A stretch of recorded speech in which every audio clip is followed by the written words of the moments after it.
All right, listen up, because this could be the moment everything changes in your relationship. If you've ever felt like you're the one always chasing, like you're putting in all the effort while the other person is pulling away, shutting down, or flat out disappearing, this is for you. I'm about to break down exactly what secure, grounded people do to stop that avoidant dance. You know, the one where connection feels amazing one day and cold and distant the next? This isn't about games. It's not manipulation. It's about power, the quiet, unshakable kind that comes from knowing who you are, what you deserve, and how to show up in a way that invites closeness instead of triggering fear. So if you're tired of walking on eggshells, if you want to stop replaying the same cycle with people who run every time things get real, stay with me. Because the moment you understand this, everything shifts. When someone has an avoidant attachment style, they tend to withdraw emotionally or physically when things start to feel too intimate, too close, or too vulnerable. It's not because they don't care, and it's not always about you. It's often rooted in early life experiences where closeness may have felt unsafe, unpredictable, or overwhelming. So when someone starts getting close to them, even if it's healthy and loving, their nervous system reads that closeness as a threat. That's where emotional safety becomes a game changer. Emotionally safe people are not walking on eggshells or shrinking themselves. They're not constantly checking, did I say too much? Did I text too soon? Should I back off now? Emotional safety isn't about never triggering someone. It's about creating a grounded, reliable presence that makes triggering moments less threatening and more manageable. It's about becoming the kind of person who knows how to respond instead of react. And that starts with regulating yourself. Let's be real. When you're dealing with an avoidant partner, their pulling away can trigger your own insecurities. Maybe it sparks anxiety. Maybe it lights up a need to fix, to chase, to prove your worth. But emotional safety means you don't follow that panic. You don't spiral. Instead, you recognize what's happening. Someone is dysregulated and protecting themselves the only way they know how. And rather than take it personally or try to force closeness, you hold steady. That steadiness is magnetic to someone who's used to emotional chaos or inconsistency. When they pull back, you don't punish, you don't protest, you maintain your calm energy, your sense of self, and your respect for their boundaries. That's emotional safety in action. It says, I'm not here to control you, I'm here to connect, and I can do that without pushing, fixing, or proving. That's how secure people keep avoidance from running. They don't chase, they don't freeze, they remain emotionally available, but not emotionally chaotic. Another part of emotional safety is transparency without pressure. Avoidants often feel suffocated when conversations turn intense or overly emotional, especially if it feels like something is being demanded from them. What secure people do differently is that they express themselves clearly, without blame, without drama, and without expecting an immediate emotional return. It might sound like, I noticed you've pulled back a little. That's okay. I just want you to know I'm here if you need space. And I'm also here when you're ready to talk. That's not manipulation. That's honesty paired with calm. And that allows the avoidant person to exhale, to trust that they're not about to be cornered or overwhelmed. The moment someone starts to feel safe, not judged, not pushed, not analyzed, they can start to lower their walls. It takes time. You don't crack through avoidance with intensity or emotional flooding. You ease into it with consistency, with calm energy, and with the unspoken message. You don't have to run. I'm not a threat. I'm not going to abandon myself trying to hold on to you, but I also won't reject you just because you need space. And let's be clear, emotional safety is not about tolerating disrespect or waiting around indefinitely. It's about showing up in a grounded way while also honoring your own limits. You can be calm and clear while also saying, I need connection that feels mutual. I respect your pace, but I also need to be honest about what I want. That balance, that mature self-awareness, is what makes a secure person feel like home instead of a trap. So emotional safety is not a tactic. It's a way of being. It's how secure people live in relationships. They're not chasing, they're inviting, they're not demanding, they're expressing, they're not controlling, they're connecting. And when you bring that energy into your relationships, it changes the whole dynamic. Avoidants stop seeing intimacy as something they need to escape and start seeing it as something that can actually feel good, even safe. When people think of love or connection, they often confuse emotional intensity with emotional depth. It's easy to get caught up in the high of intense conversations, passionate moments, dramatic expressions of love, or the roller coaster of on-again, off-again dynamics. But here's the truth. What actually creates lasting connection, especially with someone who has an avoidant attachment style, isn't intensity, it's consistency. Consistency doesn't look flashy. It doesn't come with emotional fireworks. But it's the very thing that rewires the nervous system of someone who's used to unpredictability. Avoidants often grew up in environments where closeness came with strings attached, where love felt conditional or attention was inconsistent. That creates a deep-seated belief that intimacy is unstable or even unsafe. So when someone shows up with intense feelings 1 minute, then pulls away the next, it reinforces everything they already fear, that connection isn't reliable, that it will hurt, and that they have to protect themselves. What secure people do differently is they show up the same way over time. Their messages aren't confusing. Their energy isn't hot one day and cold the next. They don't go silent to punish, and they don't overwhelm someone just to feel close. They know that real intimacy is built in the mundane, not the extreme. It's in the small daily actions. A simple check-in, a steady tone, a consistent emotional presence. That's what teaches someone slowly, but powerfully, that it's safe to stay. This doesn't mean being perfect. It means being reliable. If you say you'll call, you do. If you say you're okay with space, you don't secretly resent it. If something bothers you, you speak it gently and directly, instead of holding it in and letting it explode later. That steadiness starts to counteract the deep fear avoidants carry. That relationships always end in chaos, disappointment, or loss of self. Now here's where it gets even more powerful. When you're consistent, you remove the drama. And when there's no drama, there's no fuel for avoidance. Avoidants often unconsciously expect the other shoe to drop. They expect emotional chaos. They expect pressure. So when they don't get it, when you remain calm, kind, and clear, they start to relax. Not immediately and not without their own process. But slowly their system stops being on high alert. You're not confirming their fear. You're contradicting it every day with every consistent word and action. Consistency also includes emotional regulation. That means not riding your own emotional highs and lows to extremes. When you feel rejected, triggered, or confused, you don't lash out or shut down. You take a breath. You respond thoughtfully. That doesn't mean you hide your feelings. It means you express them in a steady way.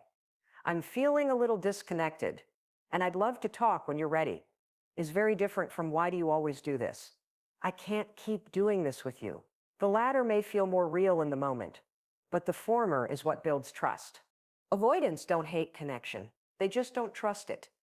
And the only thing that rebuilds that trust is time and consistency. Think of it like this. Each consistent interaction is a brick. You're building a foundation. One brick doesn't mean much on its own, but when you show up with the same energy, same boundaries, same kindness, and same honesty, day after day, that wall of protection they've built around themselves starts to shift. Not because you knocked it down, but because they finally feel safe enough to let it open from the inside. So the next time you're tempted to prove yourself with a grand gesture or match someone's emotional distance with your own pause, ask yourself, what would it look like to be consistent instead of reactive right now? That's the power move. That's how you stop being part of the chaos and start being the calm. Consistency may not always be exciting, but it's magnetic, it's trustworthy. And when it comes to keeping an avoidant partner from running, it's the one thing that truly makes them want to stay. One of the biggest misconceptions people have about boundaries is that they're walls meant to keep people out. But the truth is, healthy boundaries are invitations. They create clarity, safety, and structure. 3 things avoidantly attached people deeply need but rarely know how to ask for. When someone doesn't have strong internal boundaries, it often leads to emotional chaos. They overgive, overexplain, overstay, and then feel resentful or abandoned when things don't go the way they hoped. That kind of energy overwhelms avoidants who are already on high alert for anything that might feel like a threat to their autonomy. But when you set boundaries with calm confidence, you send a very different message. You're allowed to be you, and I'm allowed to be me. I don't need to control you to feel okay, and I won't let you control me either.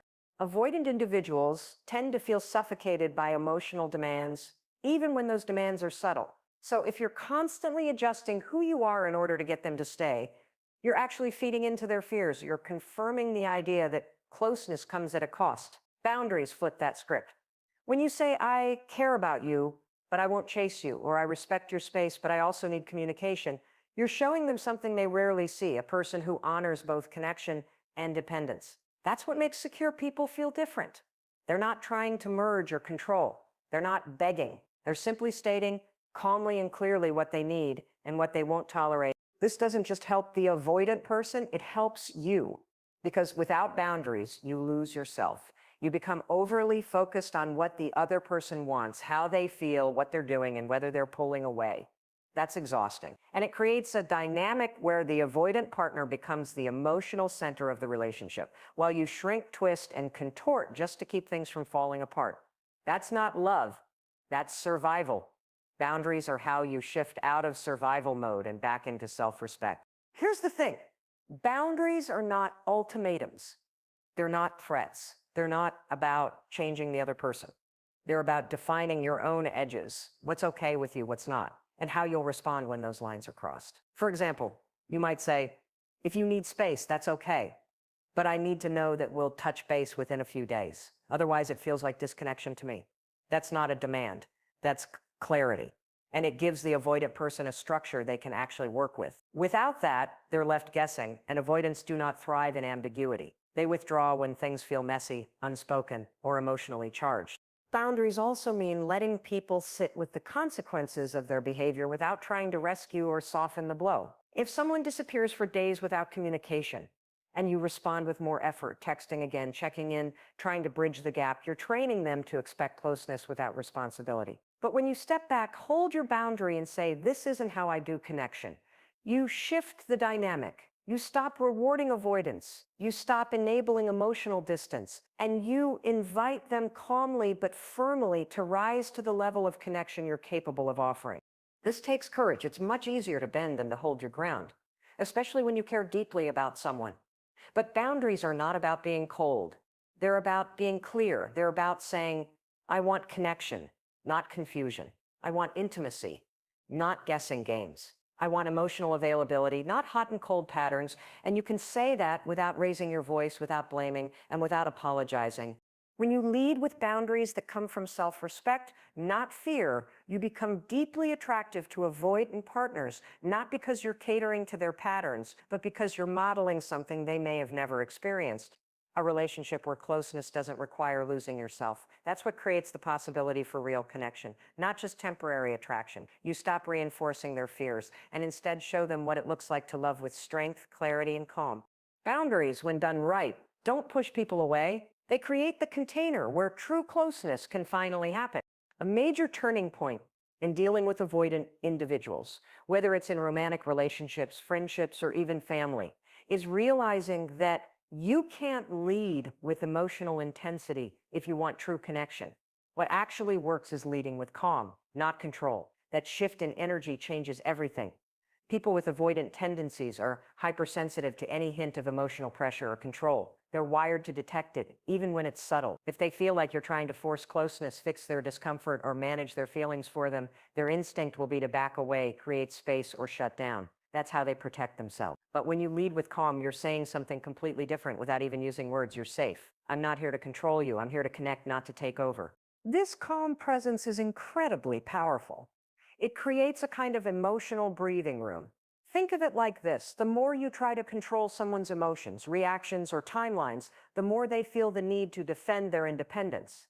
But when you stop trying to manage them and start managing yourself, you give the relationship space to breathe. Calm doesn't mean you're detached or indifferent. It means you're grounded in your own energy. You're not chasing, you're not proving, you're not trying to get a certain reaction. You're just being real, being steady, and showing up with emotional maturity.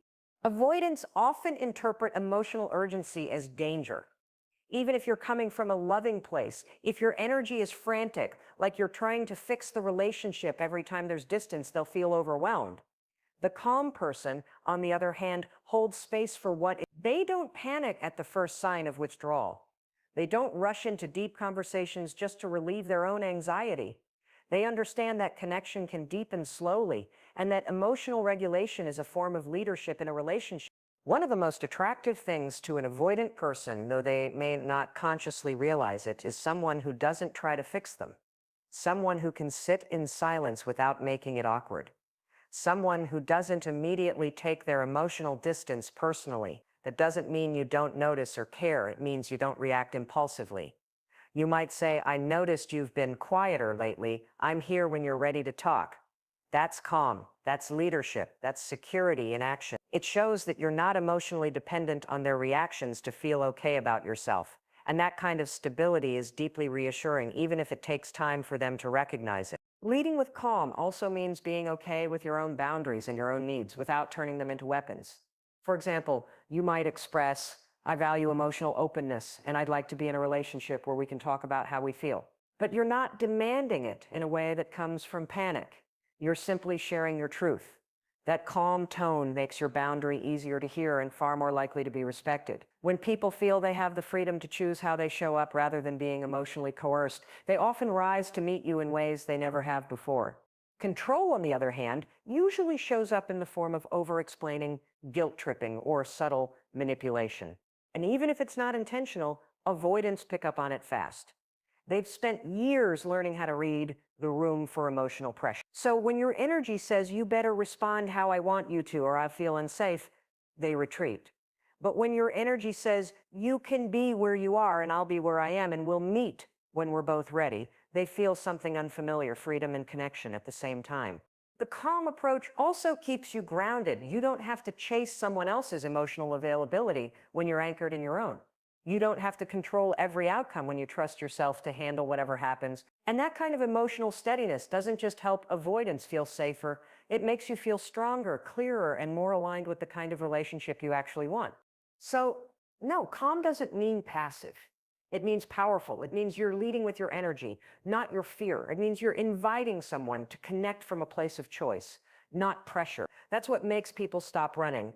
Not because they're trapped, but because they finally feel safe enough to stay. One of the most misunderstood dynamics in relationships, especially with someone who has avoidant tendencies, is the difference between staying and chasing. It's tempting to think that if you just love harder, show more affection, or explain your feelings better, the other person will finally let down their walls and open up. But that's not how it works with avoidant individuals. Chasing them doesn't create connection. It creates pressure. It makes them feel like they're being cornered, like their independence is at risk.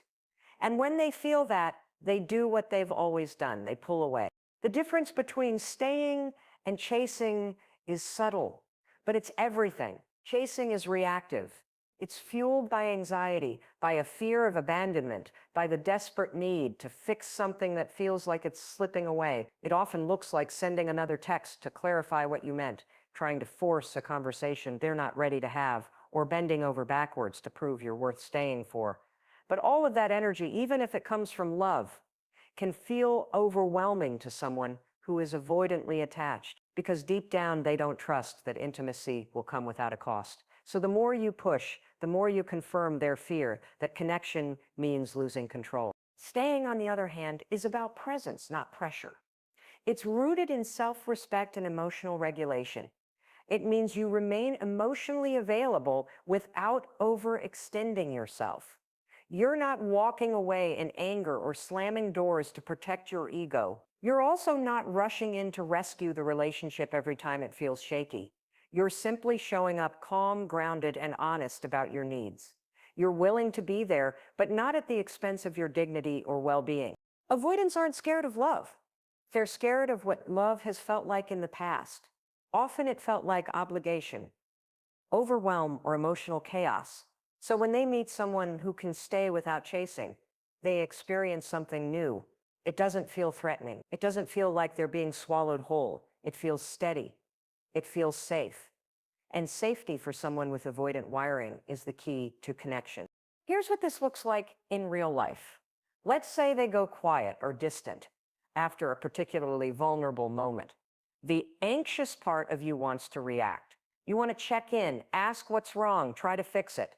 But if you're staying, not chasing, you resist that urge. You might send one calm message that says, I'm here if you want to talk, and then you leave space. You don't flood their inbox. You don't panic. You regulate yourself. That silence becomes a powerful signal.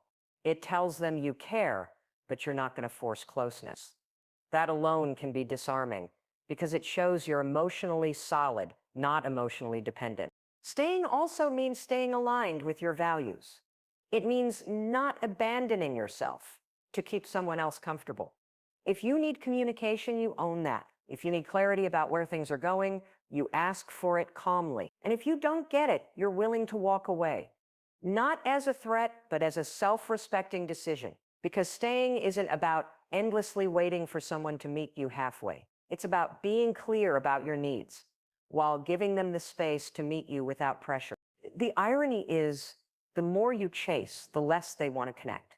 But the more you stay calm, consistent, grounded, the more they start to trust that you're not going to invade their space or try to change them.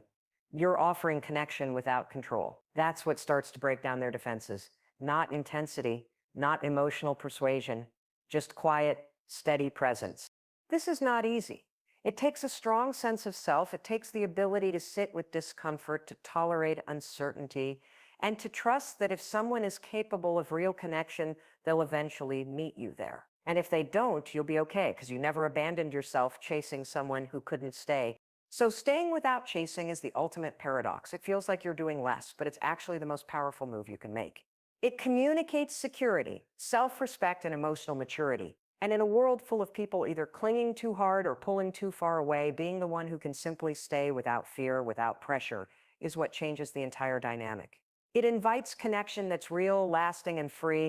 Here's the truth. Most people miss. Making an avoidant stop running isn't about chasing them, fixing them, or proving your worth. It's about becoming the calm, grounded presence they didn't know they could trust. It's about showing up with consistency, setting clear boundaries, leading with emotional stability, and staying without chasing.